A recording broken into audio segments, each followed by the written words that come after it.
का भोग दूसरा कैसे भोग सकता है नानावली?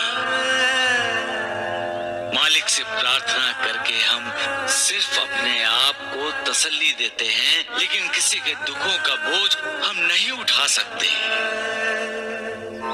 हर किसी को उसके नसीब में आया हुआ दुख दर्द बर्दाश्त करना ही पड़ता है। जो दूसरों का बुरा चाहता है, करता है, सोचता भी है, तो उसका बुरा होता ही होता है। इसलिए हर किसी की भलाई का सोचना चाहिए। ये जो जीवन दिया है ना, इसकी गाड़ी अच्छाई और बुराई के दो पहियों पर चलती है नानावली।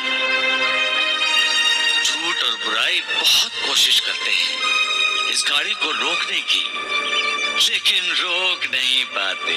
क्योंकि जो दूसरों को दर्द देता है उसका न्याय खुद मालिक करता है, और मालिक का न्याय बड़ा सीधा है। जैसी करनी वैसी भरनी।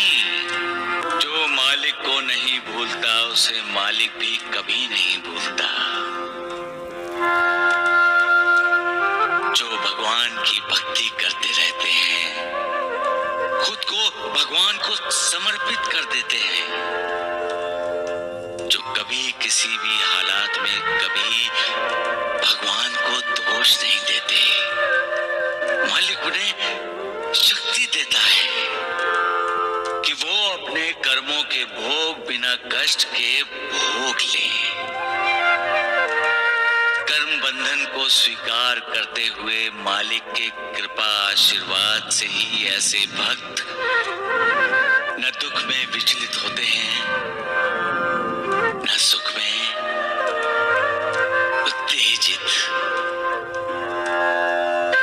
एक न एक दिन हर किसी को सब कुछ छोड़कर जाना है मालसापति। खंडोबा तुम्हारे कुल देवता हैं,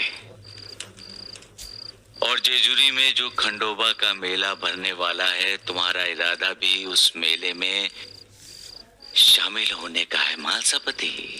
अपने कुल देवता के दर्शन और उनकी पूजा तो हर किसी को करनी चाहिए।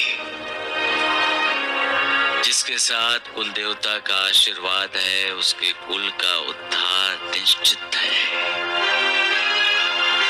तुम जेजुरी जाओ और अपने कुल देवता के दर्शन करके शिरडी लौट आओ। मैं तुम्हारे साथ रहूंगा मालसापति। हम मालिक की संतान हैं, और मालिक अपनी संतान में भेदभाव नहीं करता। फिर भी इंसान इंसान में अंतर तो होता ही है। इसलिए कोई अमीर है तो कोई गरीब, कोई बलवान है तो कोई कमजोर, कोई आस्तिक है तो कोई नास्तिक। ये अंतर हमारी संतान में भी होता है। एक ही कोख से जन्म लेने के बाद भी जब हमारी संतान की योग्यता अयोग्यता के लिए, पसंद नापसंद के लिए हमें जिम्मेदार नहीं मानते, तो हमें अपनी खामियों के लिए मालिक को जिम्मेदार ठहराना कितना ठीक है।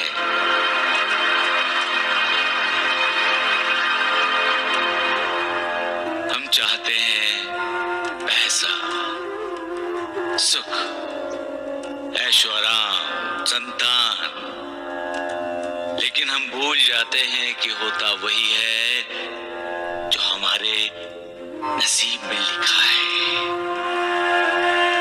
नसीब का लिखा कोई नहीं मिटा सकता। अब ये नसीब कैसे बनता है? हमारे कर्मों से। कर्म हम करते हैं और दोष मालिक को देते हैं। क्यों?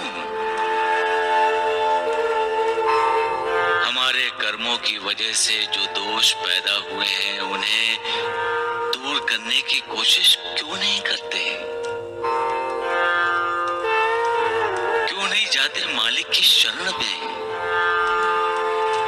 जिनका आशीर्वाद तुम्हारे साथ होना आवश्यक है?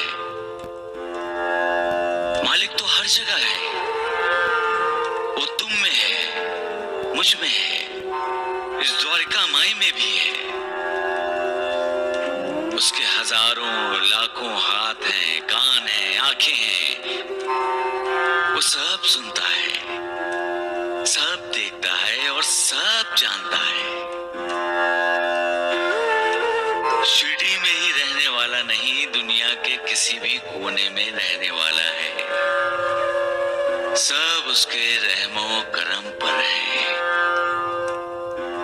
उसको हमारे मन का भी आक्रोश सुनाई देता है।